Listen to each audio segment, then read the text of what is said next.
Hello, I'm Gregory Floyd, President Local 237 Teamsters.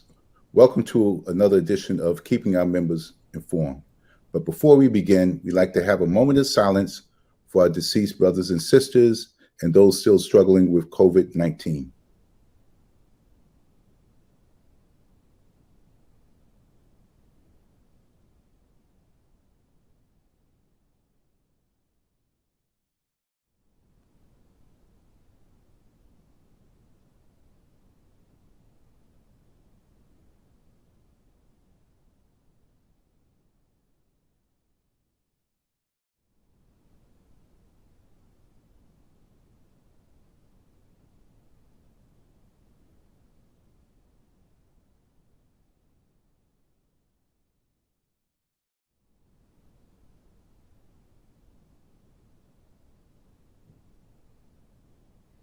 These are horrifying times. There's so much uncertainty felt by everyone. We've seen the recent protests in every city, in every state, in 19 different countries because of the killing of George Floyd, no relations to Gregory Floyd. And as you know, it hasn't been easy for you. Essential workers make personal sacrifices. You have a tough job, only the toughest can do. You go to work every day, and because of you, the lives of all New Yorkers are made better. They can count on you to always deliver. So on behalf of all New Yorkers, thank you.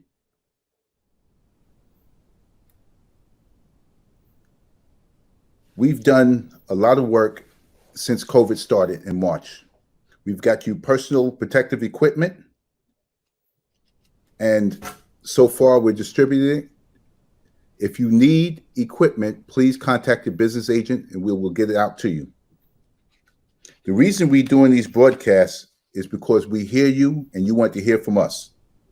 We know your concerns and we have questions. We're going to try to get to some of them. We can't answer all of them, but if you contact your business agent, we can answer the rest of your questions. We've arranged for PPE testing for our members that work for New York City because Emblem Health has volunteered to do that for us. There are also places you can get tested on Long Island. Please contact Ben Carenza. He has the information or when you could go on Long Island that they're giving free COVID testing. We post legal advice. We ask you to go on our website. We have advice on COVID, and we ask you to go on the website. And also, we have a chart that we put up, and that chart will stay up, and it's also on our website, and it has information that you will need to get through this. The first information we always put up is the 2020 census. We urge everybody to please fill out the 2020 census. It means a lot to our state, and we get funding through Washington through filling out the census every 10 years. So we must fill it out. You could go on the website, you go online, 10 minutes or less, you could fill out everything and complete your obligation. We also have Stacy Braun Associates. For those who are in our local 237 welfare fund, they will give you free financial advice, 6 hours of counseling. The number is on the screen and it will be up on our website. Local 237 legal services plan. They are operating. They are also doing things by remote. If you have to go to court, the courts are starting to open up. MetLife is now our insurance carrier. The insurance is going up from $11,500 to $15,000. Local 237 annuity fund. If you need information on your annuity, the number is there. And also, if you need to update your beneficiary, if you don't have a beneficiary, please put it down. And all three pension systems, the numbers are there for the information on your pension system.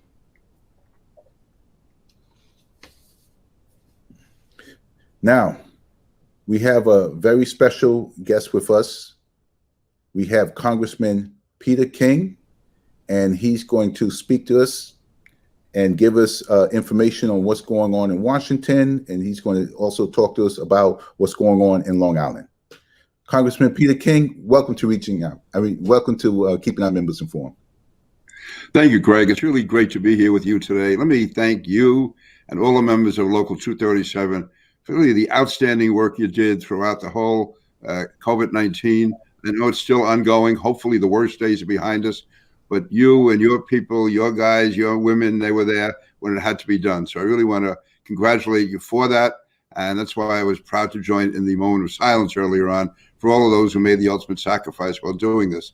As far as reporting in on what's happening in Washington, let me just emphasize and re-emphasize the point that you made about completing the census forms. And I can tell you, being in Washington day in and day out, New York has no real friends down there. Other states see New York as an opportunity that they can take money from to spend on their projects or to balance their budgets.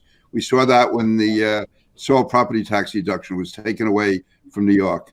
And that was used to finance the tax cut in other parts of the country. We're seeing it right now when we're trying to get funding for the state and local governments for the tremendous amount of expenses and lost revenues that we suffered here in New York at the state and local levels. And yet we have to, instead we have someone like Mitch McConnell telling us to go bankrupt. So the only way we can get around that is by making sure we have enough representatives in Washington that really match up to our population. In the past, a lot of people, for whatever reason, they're reluctant. They're afraid if they fill it out, somehow people are going to be spying on them or they're going to be found out for whatever reason. It's so important to fill that form out. As you said, it takes 5-10 minutes, get it done. And that way you'll ensure that we get the solid representation that we need in Washington. Otherwise, we're going to lose seats in Congress. And we just can't afford to do that. It's tough enough now without losing any more. Yes, and Congressman, when you mentioned the state and local taxes, for people who are saying, well, that doesn't affect me, tell them how it affects them now that the also tax season and what it means for their tax returns.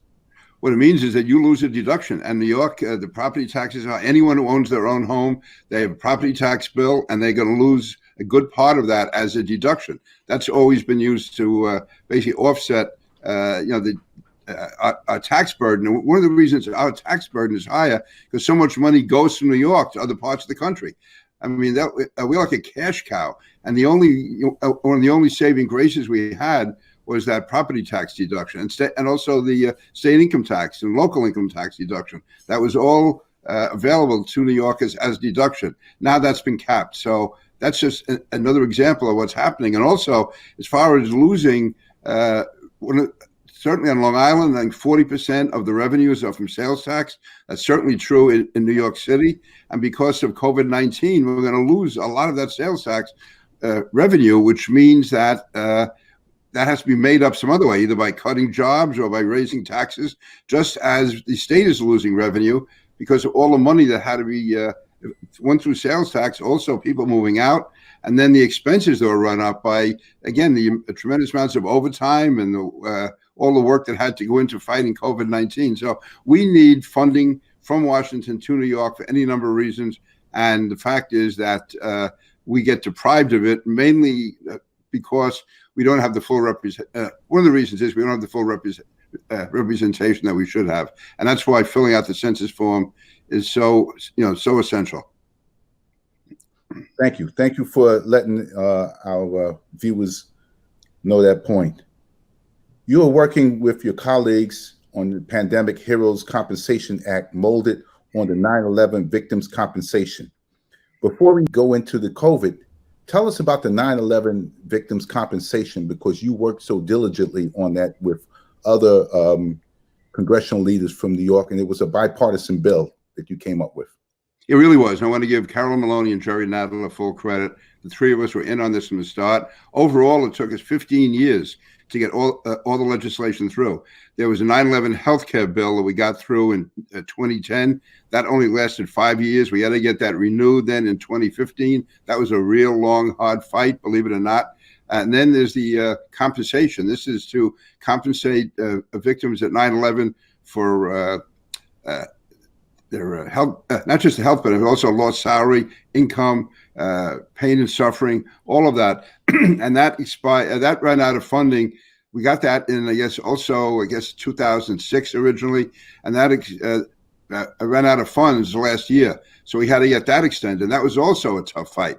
But now that's been extended through 2090, which will take care of everyone who is in any way injured or lost their job that day or had their employment really curtailed. But these were, again, fights where this should have happened overnight. We shouldn't have had to fight 15 years to get this. But again, there's so much resistance from other parts of the country to what we were trying to do. And basically, we had to, again, working together as a team in New York, finding other areas around the country that had also been affected by 9/11, as far as employment, for instance, and also even the young list, because a number of volunteers came from other parts of the country to help us, and they also became ill. But it was a long, tough, hard fight. And that's why it's so essential that we, again, have the representation down there. It's tough as it is now. If we lose any more, which we will, unless all those census forms are filled out.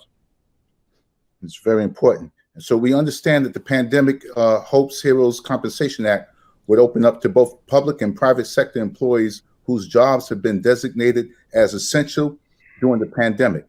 In light of the fact that there have been many essential workers in healthcare, public safety, transit, public housing, food service, and trucking who succumbed to COVID-19, could you please tell us more about this bill and the progress through Congress? Yeah, I mean, I voted for the bill. I was the only Republican that voted for it. Now, there are parts of the bill I don't agree with. They're extraneous. And Nancy Pelosi added them on. But listen, that's politics. Mitch McConnell was doing nothing. So she passed a bill which has a lot of things which satisfy Democrats, maybe some of the more progressive Democrats. I'm not going to get into that. I voted for the bill because it was the only one out there that provided funding for state and local governments based on the coronavirus. Also, as far as the heroes, it would give compensation similar to the 9/11 health bill, similar to the victims' compensation bill from 9/11, both of those. What it would do is it would provide that to all the essential workers.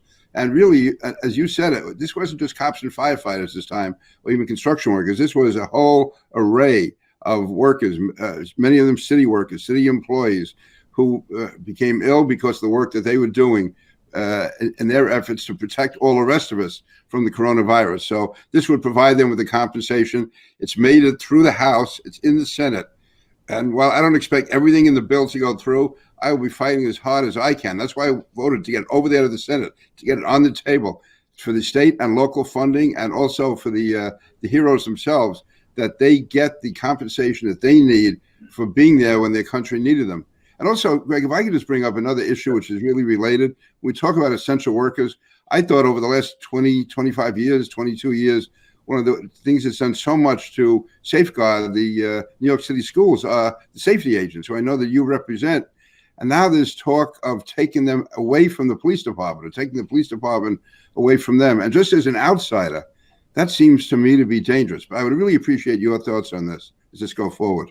Well, as I've been saying publicly, December 20th, 1998, then Mayor Rudolph Giuliani transferred the Division of School Safety from the then Board of Education to the New York City Police Department. And there were a lot of motions then, but it turned out to be the right thing to do. School safety, and this is not a knock on school safety now, but in the past, they hired convicted felons, they hired criminals, they had gang members, they had sexual predators among the ranks. Why? Because the Department of Education, the Board of Education, did not have an apparatus to screen people properly. They didn't have the supervision.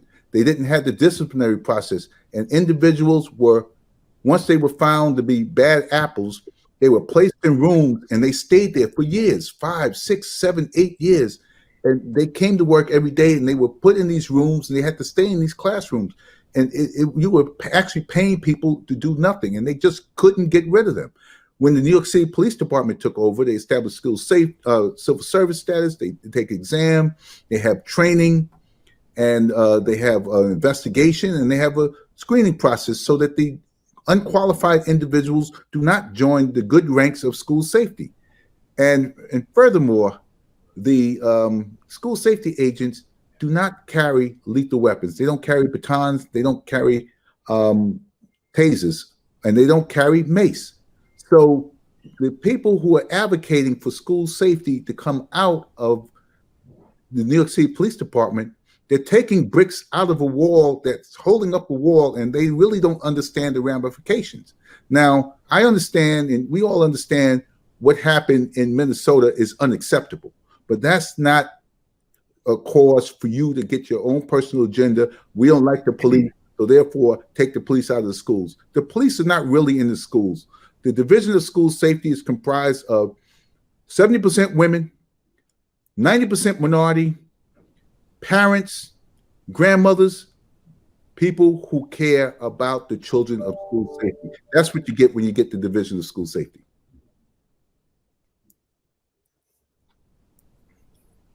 So there's the answer to your question, Congressman.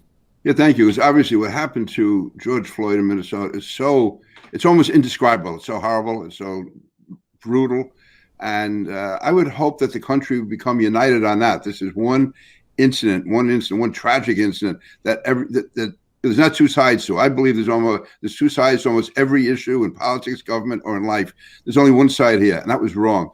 But I wouldn't want that to be used to create more death or more threat to human life. And that's what, again, as an outsider, it just seemed to me that we can have a separate debate on the police, but to be taking the school safety agents out from under police jurisdiction, to me, is just going to put more lives at risk, more innocent people at risk.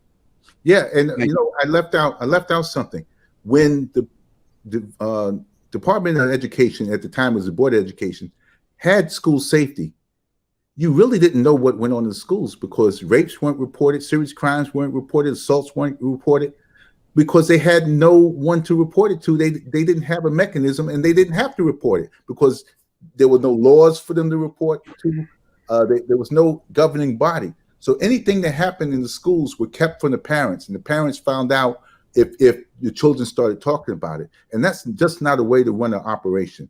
And the principals don't have the incentive to report crimes in their schools or rapes or serious incidents because they're sort of punished because their performance is based on how safe their schools are. So if you're a principal, why would you want to report something that will have an adverse effect on your career? So that's what you get when you start putting them into the Department of Education. You have a society of secrecy. I appreciate that, Greg. Thank you. Yes. Congressman, before we say goodbye to you, is there anything you want to tell our listeners while you're here? Last thoughts? Yeah, actually, and where they are last thoughts, I'll be retiring from Congress at the end of this year.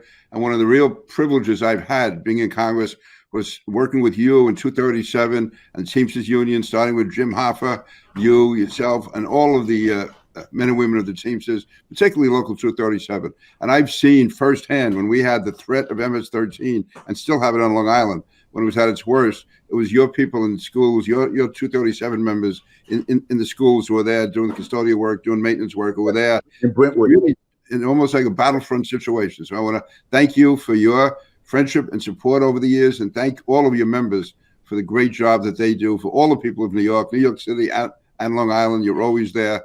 And that's one of the great memories I have of being in Congress all these years. Yeah, and we want to personally thank you. A lot of our members don't know, but you don't have any public housing in your congressional district. But you loaned your voice to the New York City Housing Authority, and you supported the New York City Housing Authority when it wasn't yours to support. And we thank you for your bipartisan support. And you advocated on getting funding for the New York City Housing Authority. You worked with Congresswoman Carolyn Maloney, as you said, and that took a lot. And a lot of people don't know that because it wasn't public. But we want to publicly thank you. And the members in housing are probably saying, I didn't know that. Yes, Peter King was the congressman on the other side of the aisle. He was in the majority at the time, and he was willing to help public housing. Thank you, Congressman, and we will miss you. Thank you, Greg. Thank you very much. And I'll miss you guys. Believe me. Thank you. Thank you. And thank you for coming on, keeping our members informed. And I'm sure our members love hearing from you because a lot of them probably never heard from you because you were in Long Island, and they're saying, wow, we didn't know that. Thank you. Thank you. Okay.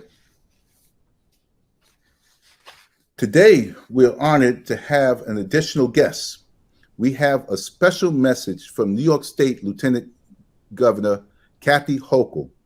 She has sent Local 237 members a special message, and she works directly with Governor Cuomo. She is number 2 in the state, and she's also helping us get through this COVID virus. And she's coming to us. The message was taped in Buffalo. So you have. I'm Lieutenant Governor Kathy Hochul. I want to thank President Floyd and my friends at Local 237 for inviting me to speak for a few minutes. I want to thank each of you for being on the front lines and getting us through this pandemic. The governor has asked New Yorkers to step up in this time of extraordinary need. And every day you've done just that. You know lives are at stake, and you've made the selfless decision to show up, regardless of the risk to yourselves. Each of you are quiet heroes, not looking for recognition, just doing your job, you say. But I want you to know, to Governor Cuomo and myself and 19 million New Yorkers, you are an inspiration. I know that you've lost many union brothers and sisters. That is the worst possible tragedy, innocent people just doing their jobs. But in the wake of this crisis, we need to make sure that families of frontline workers who died from COVID-19 are taken care of. That is why Governor Cuomo announced that state and local governments will provide death benefits for frontline workers who died from COVID-19 during this emergency. We're also continuing to demand the federal government provide hazard pay for those on the front lines.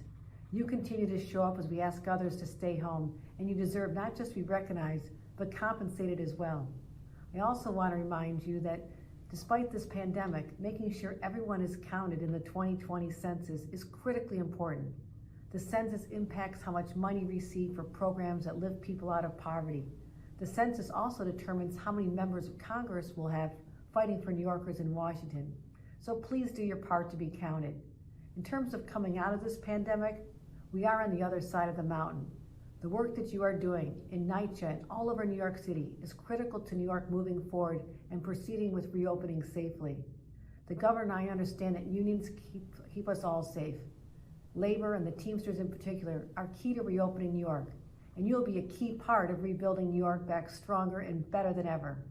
Never forget, we are New York tough. That's why we will rise, and again, the members of Local 237 will help lead the way. Thank you.